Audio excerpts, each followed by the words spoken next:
مرد کے کندھوں پہ اللہ نے نان نفقے کی ذمہ داریاں ڈالی ہیں, اور یہ آپ کے کندھوں پہ ڈالی ہیں, آپ کے ابا کے کندھوں پہ بھی آپ کی بیوی کو پالنا اللہ نے نہیں ڈالا.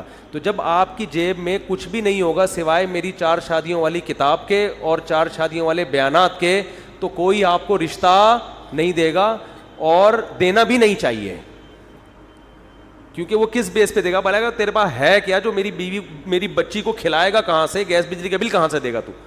تو ایسے موقع پر اگر آپ کے ابا اتنے لینڈ لارڈ ہیں, وہ کہیں میں کر رہا ہوں تو ٹھیک ہے, لیکن ان پر لازم نہیں ہے. اگر کر دیں تو بہت اچھی بات ہے, نہیں کرتے تو پھر آپ کو جاب تلاش کرنی پڑے گی. جب آپ جاب تلاش کریں گے تو جاب ملے گی نہیں جب تک آپ کچھ پڑھ لکھ کے کچھ بن نہیں جائیں گے, کچھ بزنس نہیں کر لیں گے.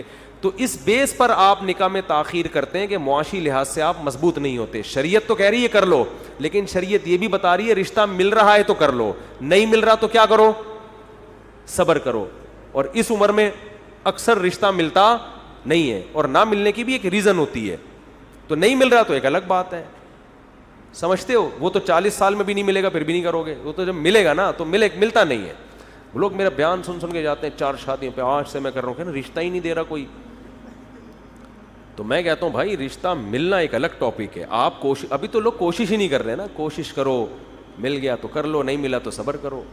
جیسے بھوک لگ رہی ہے, آپ جاؤ گے ہوٹل کھانا کھانے کے لیے نا, تو ہوٹل والے سے کہو گے بھائی 1 پلیٹ نہاری 1 پلیٹ بریانی, وہ کہے گا بھائی 100 روپے کی, یہ پیسے ہیں؟ وہ کہہ رہے نہیں پیسے نہیں, پتلی گلی سے نکل.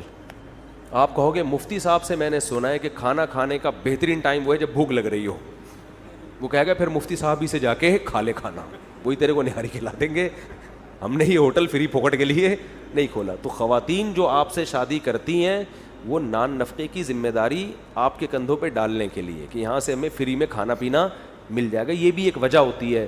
تو ان کو یہ حق حاصل ہے کہ وہ 15 سال کے آپ ہو گئے پھر بھی انکار کر دیں. تو آپ کا کام ہے آپ تلاش کرتے رہیں, ان کا کام ہے آپ انکار کرتے رہیں. مل جائے تو ٹھیک ہے, نہیں ملے تو قرآن کہہ رہا ہے, حدیث کہہ رہی ہے کہ روزے رکھ کے اپنی خواہش نفسانیہ کو کم کرو. سمجھتے ہو؟ تو آپ کہیں گے جب یہ کام ہو ہی نہیں سکتا پھر آپ جلدی نکاح کی ترغیب کیوں دیتے ہیں؟ بہت سو کا ہو سک رہا ہوتا ہے پھر بھی نہیں کر رہے ہوتے. وہ کہتے ہیں کوئی شادی کی عمر تھوڑی ہے, بہت سو کو مل رہا ہوتا ہے پھر بھی نہیں کر رہے ہوتے. تو ان بے وقوفوں کو بتایا جا رہا ہے کہ یار اگر تمہیں مل رہا ہے یا تمہارے ابا کر رہے ہیں اپنے خرچے پہ, تو پھر کیوں انکار کر رہے ہو؟ پھر تو کر لینا چاہیے. اب دوبارہ کسی نے شادی کا سوال کیا نا, اس کو یہاں کیمرے میں لا کے کروں گا, بولا یہ ہے اصل, یہ جو بار بار میں شادی کرتا ہوں ان کی وجہ سے کر رہا ہوں. میں تو چاہ رہا ہوں بس 2 سوال اور لے لیتا ہوں, پھر چھٹی آپ لوگوں کی.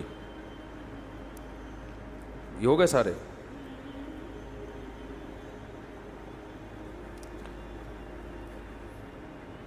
جو بہت ہی عام جنرل نوعیت کا سوال ہے نا, 14 اگست کی مناسبت سے برائے مہربانی وہ نظم سنا دیں تمہیں تاریخ اسلامی کے رشتے جوڑنے ہوں گے. میری ایک نظم بھی آنے والی ہے خاندانی قسم کی, اپلوڈ ہونے والی ہے انشاءاللہ 14 اگست کے حوالے پر. دوسری اس کے علاوہ ہر سال ایک نئی نظم انشاءاللہ اپلوڈ کریں گے. ترکی کے ساتھ جو معاہدہ ہوا 2023 میں ختم ہو رہا ہے, اس کے اہل اسلام کو بہت سارے فائدے حاصل ہوں گے. دعا کرو طیب اردگان اس وقت تک موجود رہے. مدرسے کے تعلیم کے دوران شادی کرنا کیسا, رشتہ مل جائے تو کر لو, نہیں ملے تو بیٹھ کے آرام سے باتیں کرتے رہو بیٹھ کے.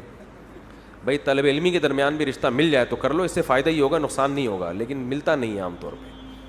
سمجھ رہے ہو؟ ہم بھی اتنی باتیں پھینک رہے ہیں, شادی ہم نے بھی پہلی 26 سال میں کی تھی کیونکہ جذبات ہی تھے, رشتہ کوئی لفٹ ہی نہیں کراتا تھا.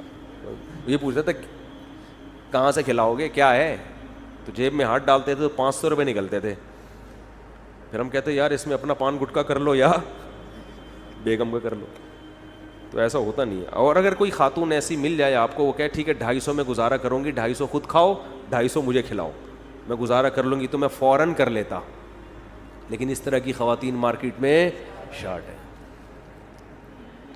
اچھا بھائی مفتی صاحب میرے بھائی کا رشتہ ہے مگر ان کی فیملی بہاری ہے, والدہ ہماری فیملی کی وجہ سے صرف منع کر رہی ہیں. او بھائی بہاری بڑے خاندانی لوگ ہوتے ہیں, بڑے اچھی ان کا فیملی سسٹم بڑا مضبوط ہوتا ہے, اچھا رشتہ مل رہا ہے, بس باتوں میں سنا ہے تیز ہوتے ہیں, باتوں میں کیا ہوتے ہیں, بڑے تیز ہوتے ہیں. اب یہ نہیں ہو سکتا یہ تیز نہ ہو بات, اور اگر ہیں بھی تو ساری خوبیاں سب میں تھوڑی ہوتی ہیں بھائی.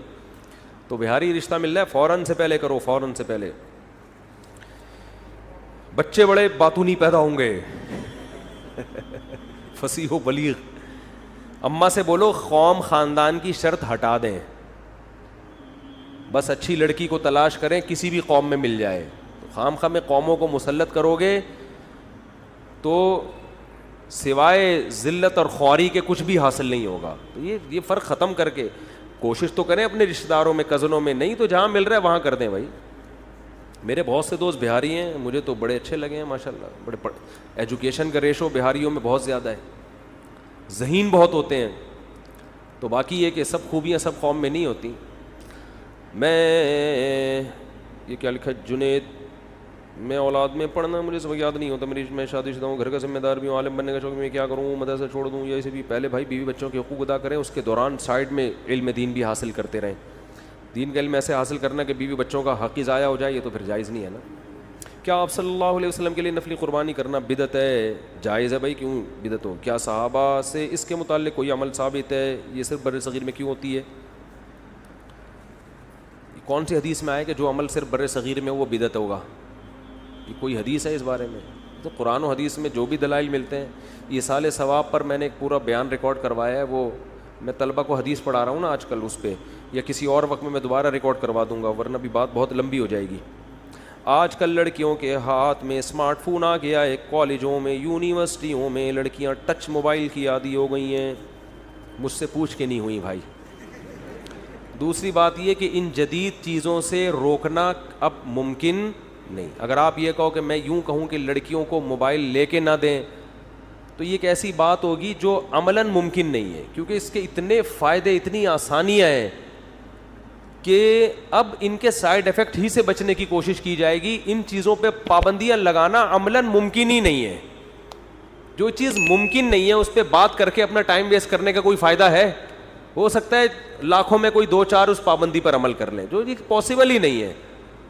بہت سے علماء نے, بہت سے تو نہیں کہہ سکتے, بعض علماء نے ٹچ موبائل کے خلاف بیانات کیے, پھر خود ٹچ موبائل لے کے گھوم رہے ہیں. وہ ان کا خیال یہ تھا کہ ہم پابندیوں پہ عمل کر لیں گے, لیکن جب وہ ماحول میں گئے ان کو خود اندازہ ہو گیا بھائی ایسی پابندی ہے جو عملاً ممکن نہیں ہے. تو اب یہ ایسی چیز نہیں ہے جس پہ آپ یہ کہو کہ یہ سب کے پاس موبائل ہے, سب کے پاس ٹچ موبائل ہے, سب کے پاس اپنا لیپ ٹاپ ہے. اب ان چیزوں کے سائیڈ ایفیکٹ سے بچنے کی تو کوشش کی جائے گی. ان چیزوں, جن ماں باپ نے گھر میں بچوں پر کمپیوٹر پہ پابندی لگائی ہے نا, وہ بچے پھر پڑوسیوں کے ہاں جا کے پوری فلمیں دیکھ رہے ہیں جا کے.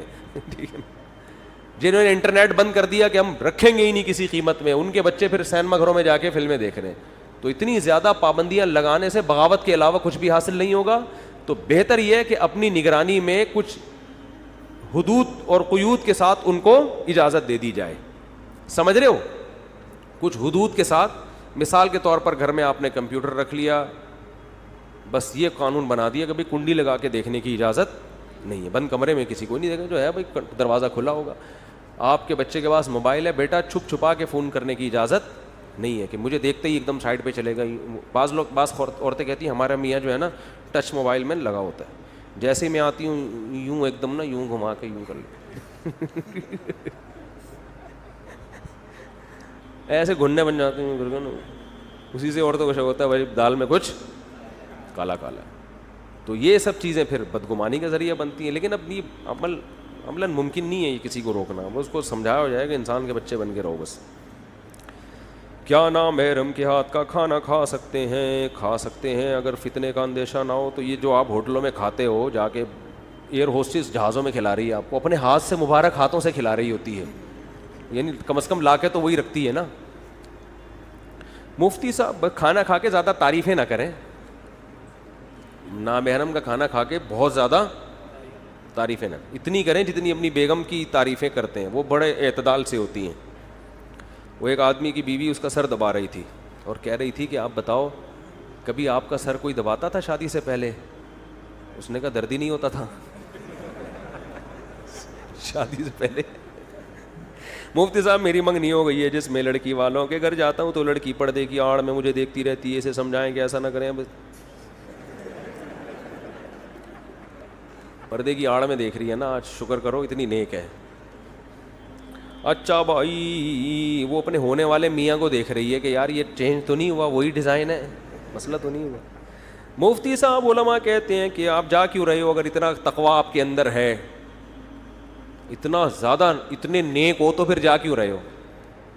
اتنا نیک بنو جتنا افورڈ کر. یہ آج کل ہوتا ہے, لڑکیاں ظاہر ہے وہ اپنے ہونے والے کو دیکھ رہی ہوتی ہیں نا, ان کو تو میں یہی کہہ رہا ہوں نہ دیکھیں, بس دیکھ لیا ایک دفعہ کافی ہے. وہی ابھی چینج انشاءاللہ, ابھی حالات اتنے چینج نہیں ہوئے ہیں کہ بندہ پورا چینج ہو جائے. مفتی صاحب علماء کہتے ہیں کہ پردے اور نماز ہی لڑکی سے شادی کرنی چاہیے. سوال یہ ہے کہ اگر پردے دار لڑکی میں اور برائی ہو, مثلا وہ گانے سنتی ہو, ڈرامے دیکھتی ہو, تو وہ دیندار تو نہ ہوئی؟ او بھائی, پردہ زیادہ بڑا مسئلہ ہے گانے سننے اور ڈرامے دیکھنے سے. اگر کوئی ڈرامے نہیں دیکھتی, فلمیں بھی نہیں دیکھتی, گانے بھی نہیں سنتی, لیکن پردہ نہیں کرتی, یہ زیادہ خطرناک ہے. سمجھ رہے ہو؟ گانے اور فلموں کا علاج آسان ہے, بے پردگی کا علاج, کیونکہ بے پردگی سے حیا ختم ہوتی ہے, وہ دوبارہ انسٹال کرنا کافی مشکل کام ہے.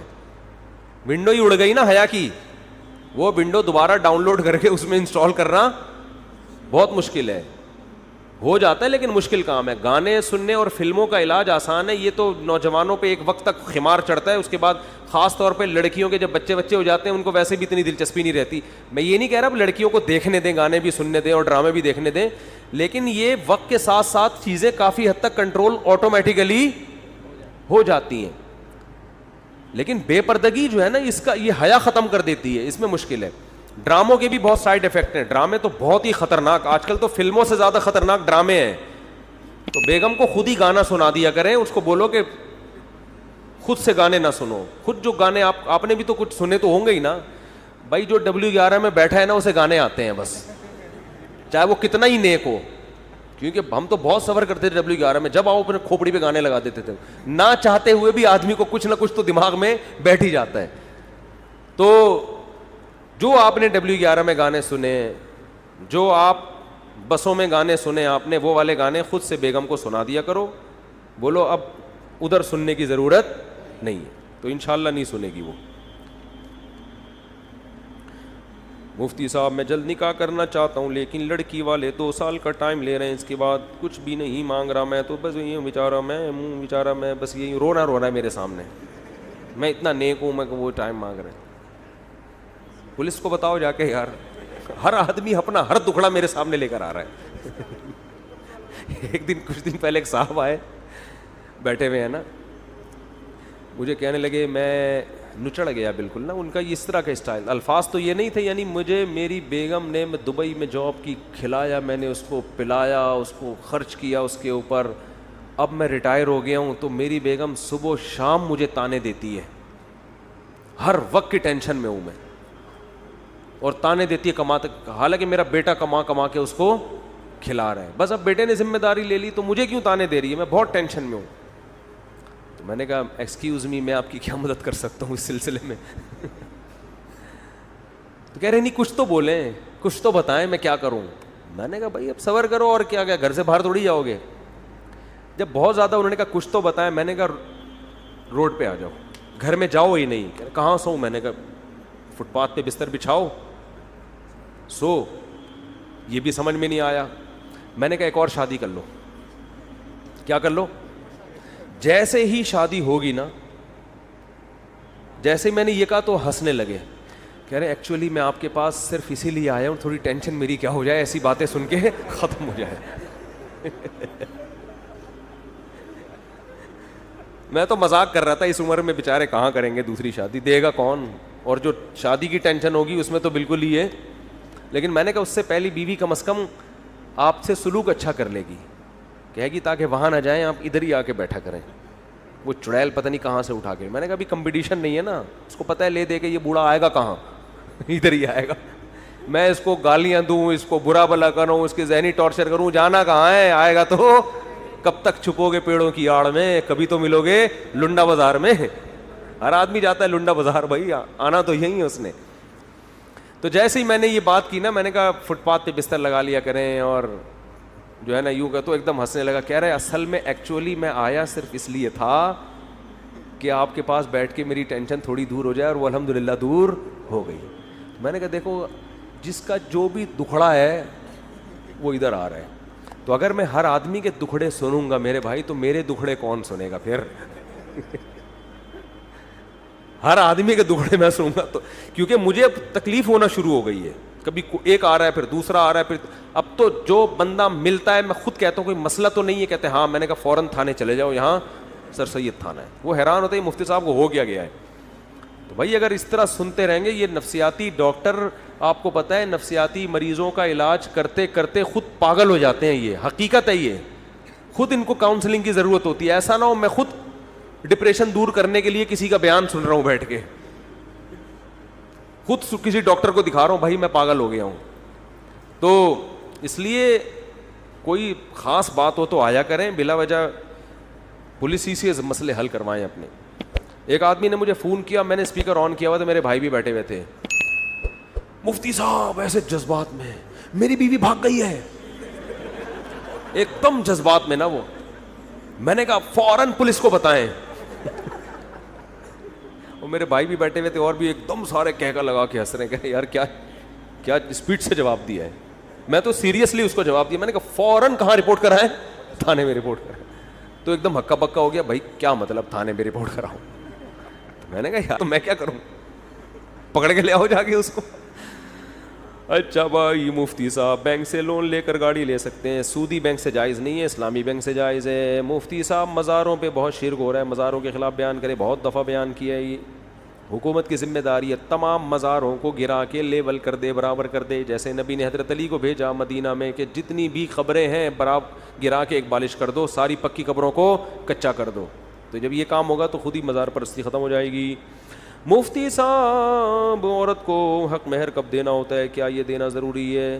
جب رخصتی ہو جائے تو اس کے بعد آپ پر مہر واجب ہو جاتا ہے, لیکن بیوی اگر نہ مانگے تو اس کی مرضی ہے, اس کا حق ہے, لے نہ لے اس کی مرضی. اکثر غیرت مند لوگ اس سے پہلی رات کو معاف کرا لیتے ہیں. ان کو پتہ ہے ابھی بڑی شرما شرمی میں بیٹھی ہوئی ہے, ابھی تو بڑی مسکرا کے بات کر رہی ہے, ابھی جو معاف کروانے کروا لو. بعد میں یہ ایسا کانفیڈنس پیدا ہونے والا ہے اس کے اندر کہ جو چیزیں مجھ پہ واجب نہیں بھی ہیں وہ بھی اپنے لیے لکھوائے گی. ٹھیک ہے نا. تو اس لیے جتنے بھی غیرت مند لوگ ہیں, محب وطن ہیں, وہ پہلی رات کو ہی کوشش کرتے ہیں کہ مہر کو معاف کروا لیے.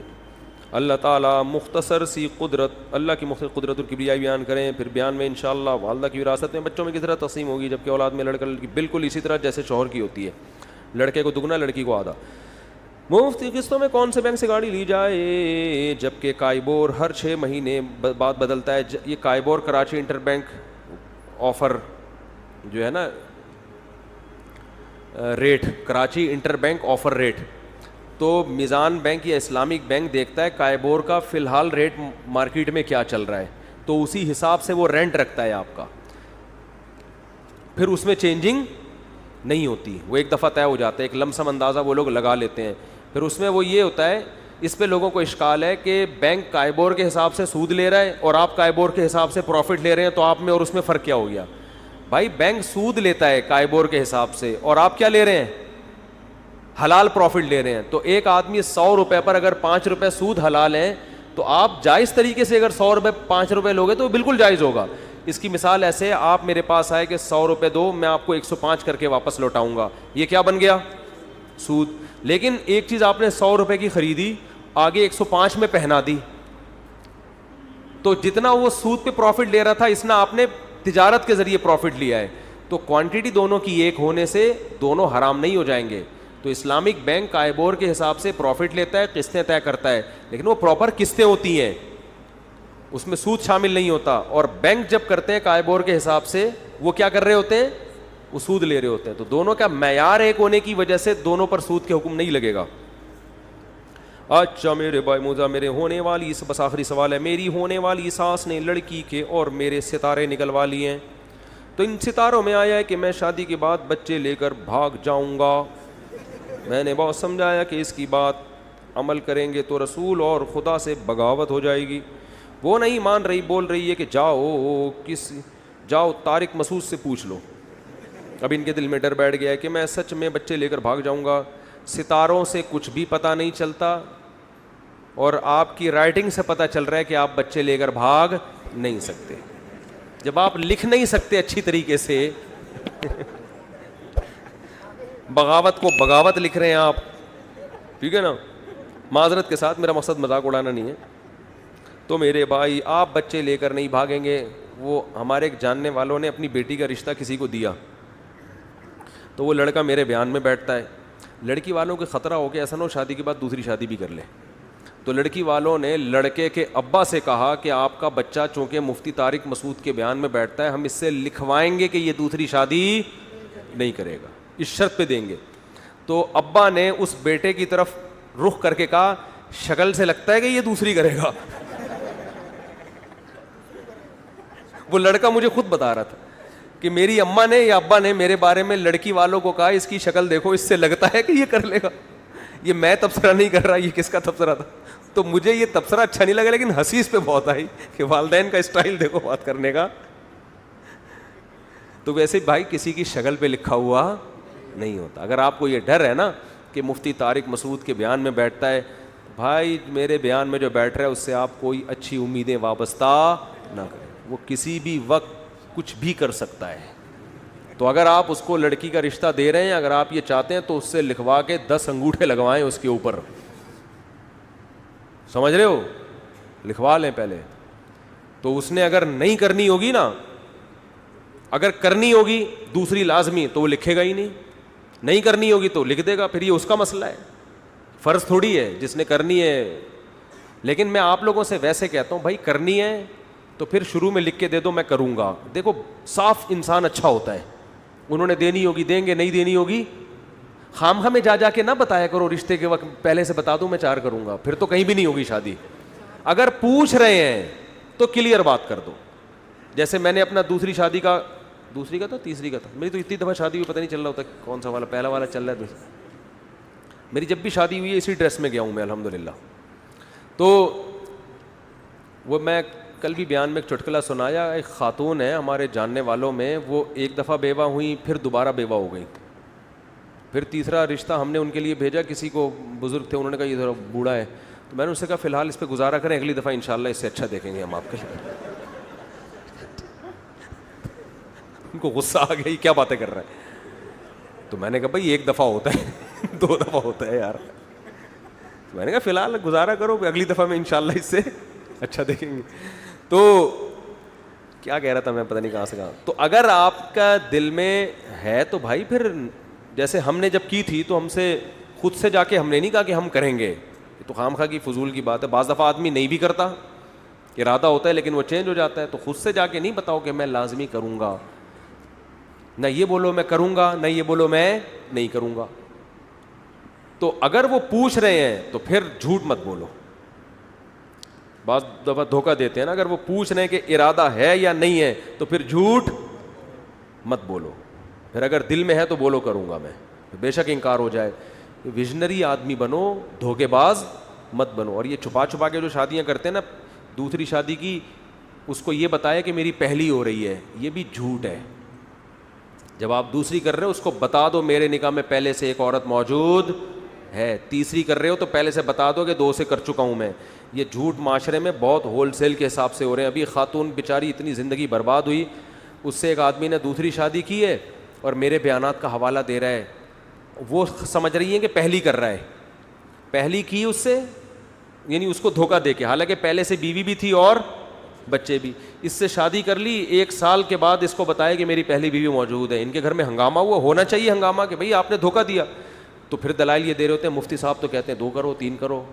مفتی صاحب یہ نہیں کہتے کہ دھوکہ دے کے 2 کرو 3 کرو. مفتی صاحب یہ کہتے ہیں صاف بالکل بتا کے ہونا چاہیے, دھوکہ نہیں ہونا چاہیے اس میں کسی کے ساتھ. تو آدھا بیان ہمارا لے رہے ہیں, آدھا ہمارا نہیں لے رہے, اس سے مسئلے خراب ہوتے ہیں. تو مفتی طارق مسعود صاحب کے بیانات سننے کے لیے youtube.com/مفتی طارق مسعود کو سبسکرائب کریں. اور اگر آپ لائیو ویڈیو کو کبھی بھی مس نہیں کرنا چاہتے ہیں تو سبسکرائب کرنے کے بعد بیل آئیکن پہ کلک کرنا مت بھولیں. جزاک اللہ.